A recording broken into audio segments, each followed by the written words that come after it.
Muy bien, sin más preámbulos, vamos directo al grano, como dicen los dermatólogos. Y como ya nos mencionaban, la idea es presentar ahora un tema bien interesante y es actuar desde la prevención y no esperar las complicaciones en el paciente diabético tipo 2. Para eso queremos traer un caso clínico. Cuando uno habla de diabetes, generalmente lo que tenemos que pensar es el paciente que tenemos al frente. Entonces, este caso clínico es muy típico de lo que vemos cada día en consulta. Tenemos un hombre de 60 años, completamente asintomático. Siendo realistas, no le gusta ir al médico. Va porque lo obligan. Es diabético desde hace 5 años, es hipertenso desde hace 10 y él fumó, pero afortunadamente ya no fuma, tiene un acumulado de 10 paquetes año. Él está recibiendo un tratamiento médico en el momento. Recibe metformina, 850 miligramos, que lo toma 3 veces al día, losartán, 2 veces al día de 50 miligramos y recibe una vez en la noche rosuvastatina de 40 miligramos. Al examen físico, aquel día que fue evaluado, se encontró con una presión arterial de 146/82, una frecuencia cardíaca de 82, tiene un índice de masa corporal de 27, su hemoglobina glicosilada está en 7.8% y el perfil lipídico que nos trae es como el que les describo a continuación: un colesterol total en 190, un HDL en 43, unos triglicéridos en 280 y cuando hacemos el cálculo el colesterol LDL nos da 91.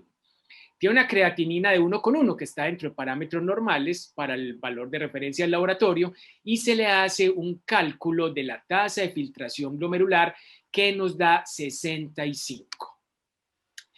La primera pregunta que surge es, bueno, este paciente está sintomático. Con esta información que tenemos, ¿será suficiente para conocer el riesgo del paciente? Con esto tendremos una evaluación completa de su condición. Y la verdad es que pensando en cómo enriquecer la evaluación de un paciente como estos, deberíamos hacer un par de análisis adicionales, análisis económicos que estén al alcance de toda la población, que no implique para el sistema de salud o para el paciente un gasto adicional. Y lo primero que quisiéramos complementar en este y en todos los pacientes con estas características que nos lleguen a consulta es un electrocardiograma. Este es el electro de nuestro paciente. Esto nos permite ahondar un poco más en su salud cardiovascular. Ustedes pueden ver, denle una miradita a este electro, ustedes pueden ver que hay unas ondas T voy a mostrarlas acá con el puntero, unas ondas T por acá que se anotan anormales. Y miren ustedes el tamaño del complejo de RS. Esta sumatoria se nos hace bastante grande. Este paciente, aunque está asintomático, miren ustedes que tiene algunas características que nos hablan de que ese ventrículo izquierdo está trabajando más de la cuenta, que está sobrecargado en este momento. Este paciente tiene signos indirectos electrocardiográficos de una hipertrofia ventricular izquierda, aunque esté asintomático. Jorge, y mira, algo que me parece fundamental en todos los pacientes diabéticos, tenemos una albuminuria en este paciente. ¿Quisieras hablarnos un poco de ella? Martín, no, viendo y analizando el caso, un paciente que llegó asintomático y mire que le vamos sumando cosas, todos los antecedentes que tú dabas, la parte del índice de masa corporal, mira el electrocardiograma con los hallazgos indirectos de alteraciones en el examen cardiovascular y renal. Me llama la atención, Martín, que estaba reportada una creatinina con una tasa de filtrado mayor de 60. Uno se podría quedar tranquilo con eso, pero resulta de que no.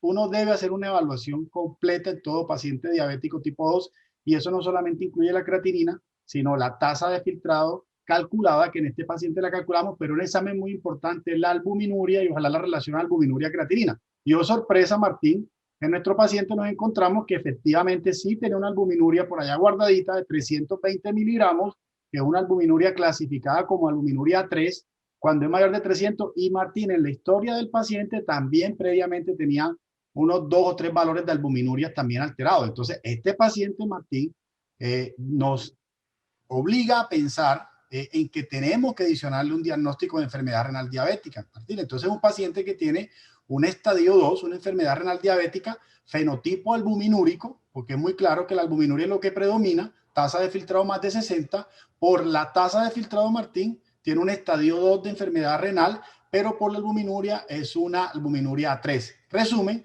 enfermedad renal diabética estadio 2 a 3, y este es un diagnóstico, Martín, muy importante que le sumamos a lo que le encontraste en el corazón y a todas las comorbilidades de nuestro paciente. Martín, sigue. Perfecto, Jorge. Mira, entonces, en un paciente asintomático que no ni siquiera le gusta ir al médico, vamos encontrando que hay diabetes, compromiso renal y también compromiso cardíaco. Algo que también debemos hacer en todos nuestros pacientes diabéticos es un examen físico completo. Y por favor, no olvidemos evaluar los pies de nuestros pacientes, quitar las medias, quitar los zapatos e ir allí a evaluar los pulsos. Afortunadamente, nuestro paciente tenía unos pulsos perfectos, no había evidencia, por lo menos al examen físico, de obstrucción arterial en miembros inferiores. Y hasta donde sea posible debemos tratar de hacer un fondo de ojo. Este es el fondo de ojo de nuestro paciente. Ustedes pueden ver allí que no es un fondo de ojo normal. No hay que ser oftalmólogo para ver que allí hay un exudados algodonosos, hay unas pequeñas hemorragias y no vemos en este momento formación de vasos nuevos. Este paciente tiene entonces una retinopatía no proliferativa. Esto se puede hacer en nuestro consultorio. Entonces mira cómo vamos aquí ampliando el panorama de nuestro paciente y nos vamos dando cuenta que tiene múltiples compromisos. Pensábamos que no tenía mayor riesgo, pero el riesgo se va ampliando cuando lo evaluamos bien evaluado. Y esto se correlaciona mucho con la parte renal, cuando encontramos que hay algo de nefropatía diabética, se correlaciona generalmente con encontrar también retinopatía. Surge entonces una pregunta, mi estimado Jorge y colegas que nos están viendo en este momento, y es, ¿qué metas quisieran ustedes establecer en este paciente? Porque obviamente si lo tenemos en nuestra consulta, queremos llegar a lograr unos objetivos. ¿Qué queremos con él en la hemoglobina glicosilada? ¿Qué queremos con él en el colesterol LDL, en la presión arterial? ¿Qué queremos de su índice de masa corporal? Y yo quiero arrancar, Jorge, hablando de la importancia que tiene un buen control glicémico. A mí no me gusta esa hemoglobina glicosilada que tiene el paciente, tiene 7,8 de hemoglobina glicosilada. Algunas personas dirán, bueno, uno puede flexibilizar la meta, pero esa flexibilización de la meta paga un precio y el precio es riesgo cardiorrenal. ¿Sí? Este estudio es bien interesante. Esta es una cohorte grandísima de pacientes que se siguieron durante 10 años desde que se hizo el diagnóstico. Y lo que se hizo fue, en resumidas cuentas, ver cómo se comportaban en las complicaciones micro y macrovasculares los pacientes que tenían buen control glicémico desde el principio y aquellos que no tenían un buen control glicémico desde que tenían el inicio de la enfermedad. Y quiero que nos vayamos a la parte inferior de la gráfica que está sombreada ahora. Estos pacientes, desde el primer año de enfermedad, el comportamiento macrovascular es distinto si la hemoglobina glicosilada está en 6,5 que si está de ahí para arriba. En el primer año, uno pensaría que un primer año de diabetes no va a marcar desenlaces, y sí los marca. Estadísticamente hay diferencias entre aquellos que están por debajo de 6,5 y aquellos que están por encima de 7. Y cuando nos vamos a 7 años, que es la parte superior que ahora está sombreada, vemos lo mismo. 7 años de un buen control glicémico previene la aparición de eventos macrovasculares, pero obviamente 7 años de mal control incrementa dicho riesgo. Para poder lograr estos objetivos hay que cambiar la terapia, ¿sí? Hay que tratar la diabetes, proteger el riñón y cuidar el corazón, mi estimado Jorge y colegas. No debemos pensar solo en la glicemia, tenemos que actuar frente a todo. Y algo muy importante que tenemos que tener presente es el índice de masa corporal. Miren, este paciente tiene sobrepeso. Nosotros debemos tratar que todos estos pacientes nuestros que tienen sobrepeso logren bajar al menos un 7% del peso corporal inicial. Así como hablamos de un 7% de hemoglobina glicosilada, hay que hablar de un 7% de disminución del peso. Con esto se mejoran la gran mayoría de marcadores de riesgo cardiovascular y se hace más fácil el manejo de la diabetes. Pero entonces, ¿cómo haríamos el cambio en la terapia para lograr estos 3 objetivos? Buen control glicémico, protección cardiorrenal. Y si nos vamos a las guías, pues definitivamente los medicamentos nuevos están marcando la parada. Miren ustedes, todos deben tener muy claras estas guías que nos piden que individualicemos nuestros pacientes, que veamos si el paciente tiene riesgo cardiovascular o enfermedad cardiovascular establecida, si tiene problemas con el peso, si tiene problemas de hipoglicemia para tomar una conducta apropiada. Nuestro paciente viene con metformina y lo que hemos visto hasta ahora es que no tiene enfermedad cardiovascular, pero sí tiene hipertrofia ventricular izquierda, sí tiene retinopatía y tiene nefropatía. O sea, este paciente es de alto riesgo cardiovascular, como de pronto ahora Jorge nos puede profundizar un poco. Entonces, este paciente nos debemos ir al lado izquierdo de la gráfica y después de metformina debemos utilizar o un agonista de GLP-1 o un inhibidor del SGLT2. Cuando hay compromiso renal o algo que nos puede favorecer la presencia de falla cardíaca, debemos empezar es con un inhibidor del SGLT2. Entonces, esa sería la recomendación que yo haría para este paciente. Sin embargo, ¿sabes qué me preocupa, Jorge? Tú que vives en Colombia también, que la mayoría de nuestros pacientes en esta circunstancia que están con metformina no reciben un inhibidor del SGLT2. La mayoría de los pacientes que vemos en este estadio reciben un inhibidor de EPP4. Indiscutiblemente muy buen medicamento, pero no nos ofrece mayor ventaja sobre los inhibidores del SGLT2. Eso se está tratando de resolver en nuestro medio. De hecho, hicimos una reunión conjunta, cardiología, nefrología y endocrinología, para sacar este consenso, donde somos claros en decir que el paciente diabético tipo 2, que ya tiene enfermedad cardiovascular establecida, o que tenga, como es el caso de nuestro paciente, un riesgo cardiovascular alto o muy alto, después de metformina debe ir con un inhibidor del SGLT2 o con un agonista de los receptores de GLP-1. Y esto es independiente del valor de la hemoglobina glicosilada, porque es que tenemos que dejar de ser glucocéntricos, debemos dejar de pensar solo en la hemoglobina glicosilada y pensar también en los beneficios adicionales que tienen estos medicamentos. Definitivamente los inhibidores del SGLT2 tienen que ir primero de los inhibidores de EPP4. Miren ustedes acá, ¿por qué me atrevo yo a decir esto? Primero porque son más potentes. Miren este estudio donde se compara la eficacia para bajar la hemoglobina glicosilada que tienen los inhibidores del SGLT2 versus los inhibidores de EPP4. Claramente son más eficaces los inhibidores del SGLT2. De igual manera, para reducir peso, los inhibidores de EPP4 son neutros, mientras que los inhibidores del SGLT2 logran bajar peso, nos ayudan a bajar peso.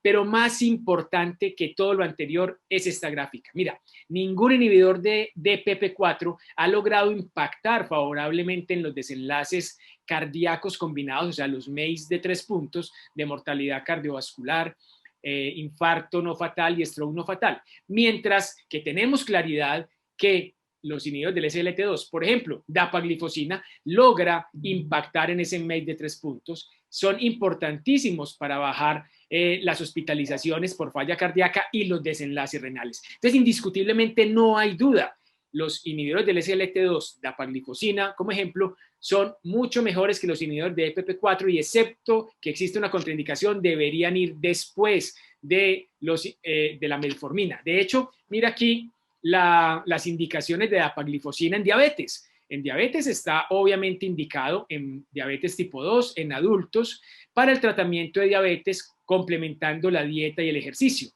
Forxiga se puede administrar como monoterapia o en combinación con otros productos farmacéuticos indicados para el tratamiento de la diabetes tipo 2. También en diabetes para la prevención de insuficiencia cardíaca, bien sea nueva o para evitar su empeoramiento o la muerte cardiovascular, y también para la prevención de nefropatía nueva o empeoramiento de la misma. Jorge, este es el aspecto, digamos, glucocéntrico. Yo quiero que nos hables ahora un poco acerca del riesgo cardiovascular que tenemos en este paciente. Martín, muy importante y me adhiero a todo lo que tú has comentado. Yo creo que nosotros debemos hacer un ejercicio con nuestros pacientes diabéticos y esto se llama gestión temprana de riesgo. Y mira, aquí nos vamos a las guías europeas del año 2019, donde clasifican cuál es el riesgo cardiovascular del paciente diabético tipo 2. Y definitivamente no va en color verde.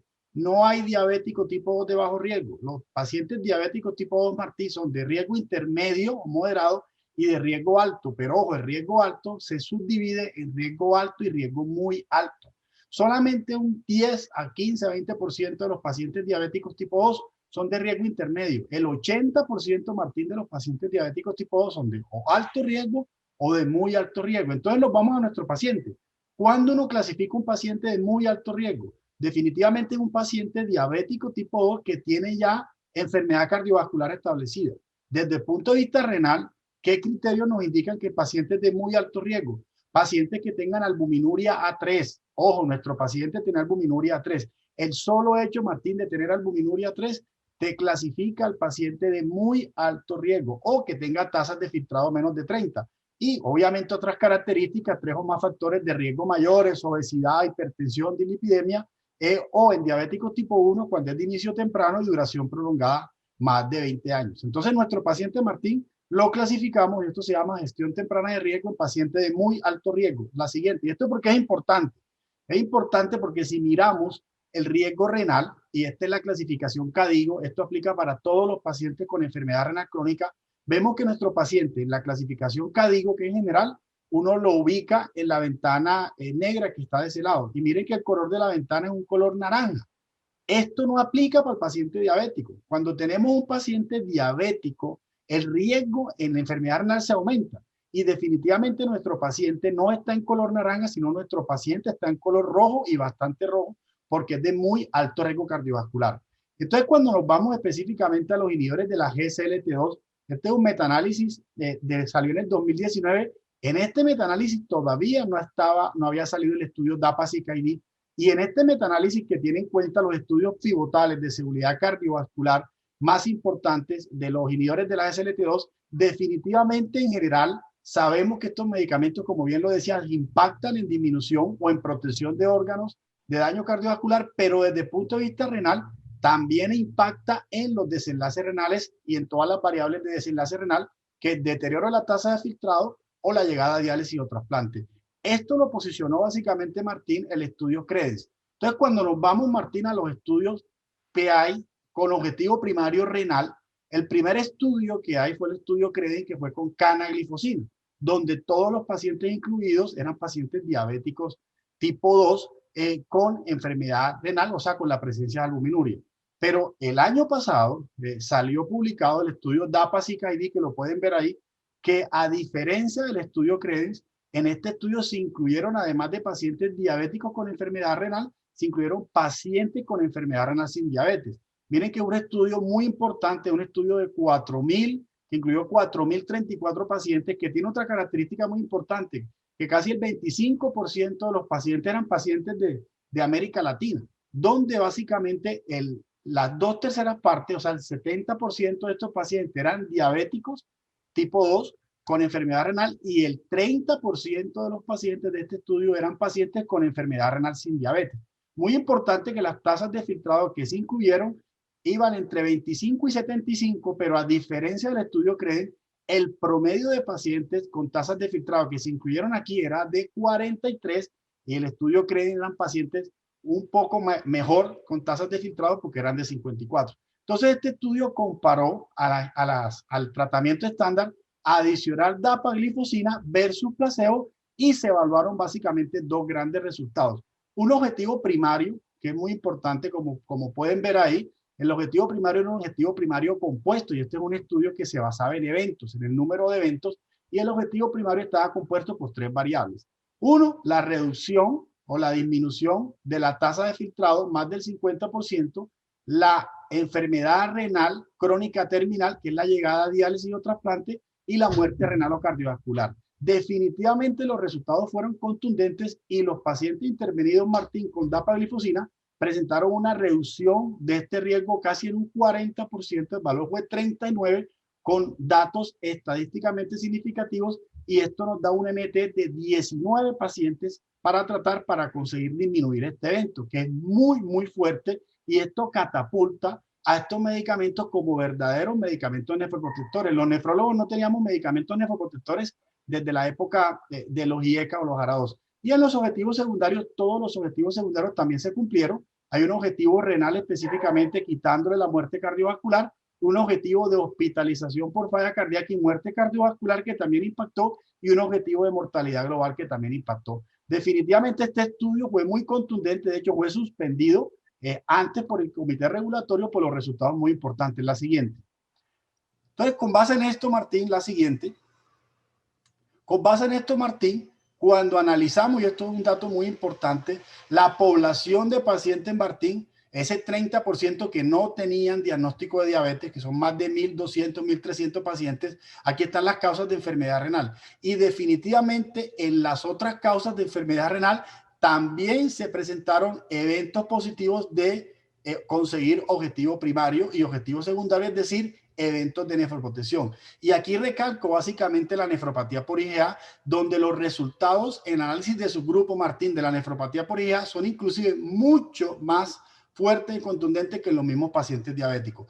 Por todos estos resultados contundentes, Martín, la siguiente, la FDA, que es un ente que ustedes conocen muy importante, el 30 de abril aprobó, y esto es un dato muy importante, aprobó la dapaglifosina, específicamente la dapaglifosina para el tratamiento, la gestión y prevención en pacientes con enfermedad renal crónica, diabéticos y no diabéticos, la siguiente.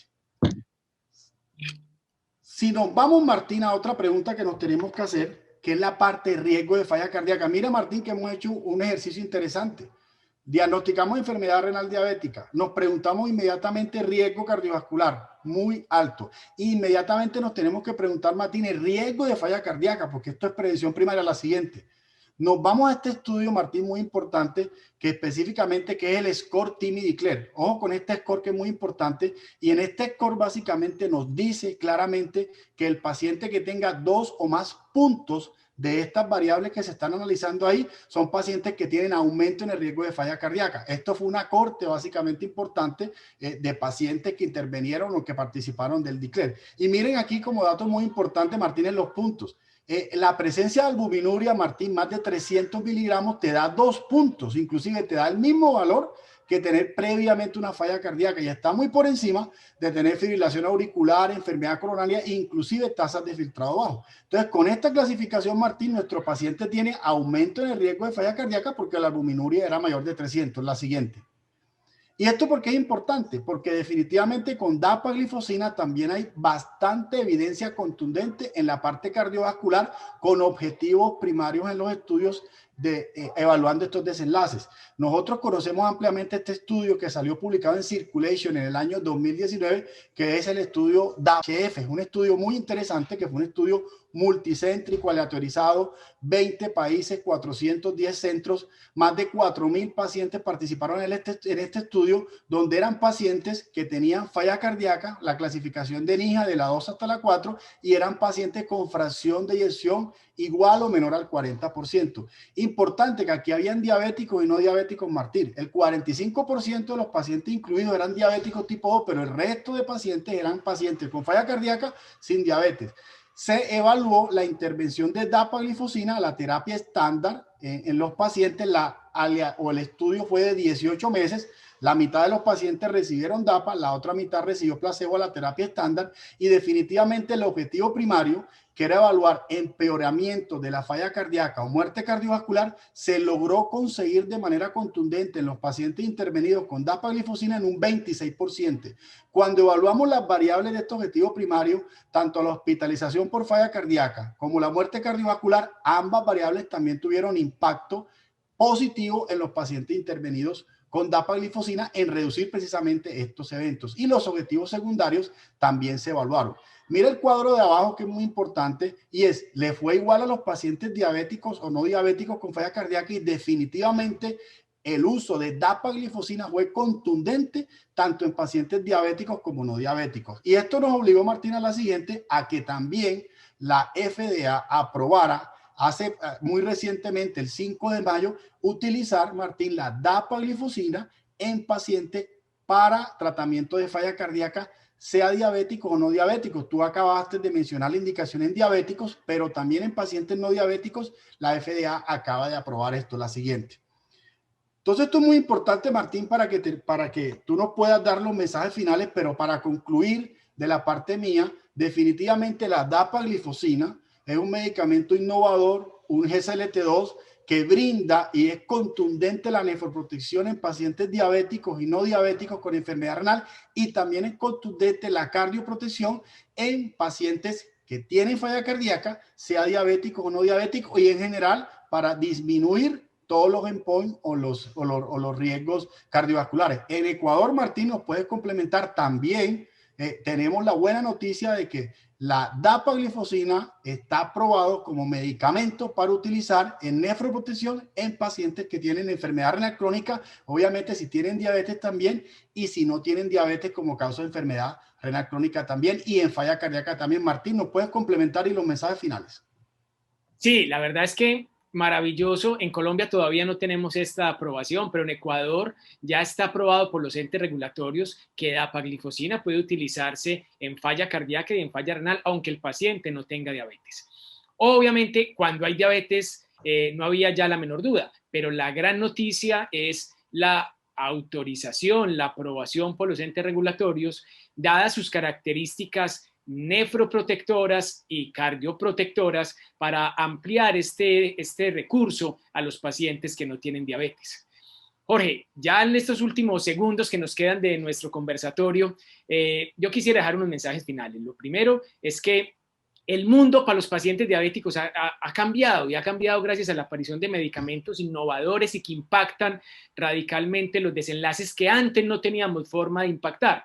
Entonces, lo primero es que tenemos que valorar el riesgo de nuestros pacientes. Miren, en este caso clínico, el paciente al parecer no tenía nada y de verdad que era un paciente de alto riesgo cardiovascular, alto riesgo de desarrollar falla cardíaca y su riñón ya estaba comprometido. Entonces, si nosotros hacemos una buena valoración del riesgo de los pacientes, podemos darnos cuenta de que necesitan ser intervenidos de una forma apropiada antes de que aparezca la complicación.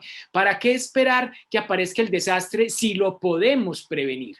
En ese orden de ideas, ese enfoque de riesgo temprano del paciente diabético es fundamental. Hay que ofrecerle, además del control glicémico, una buena protección renal y cardiovascular. Y allí, definitivamente, dapaglifosina sería la herramienta para utilizar, independiente inclusive de la hemoglobina glicosilada, para prevenir que aparezcan estas complicaciones. No hay definitivamente lugar para utilizar otros medicamentos que no ofrecen estas ventajas a los pacientes. Uno siempre debe ofrecer lo mejor y tratar de evitar que aparezcan las complicaciones. Si este mensaje cala, yo creo que definitivamente cumplimos nuestra misión el día de hoy, mi estimado Jorge, porque tenemos que pensar en los pacientes y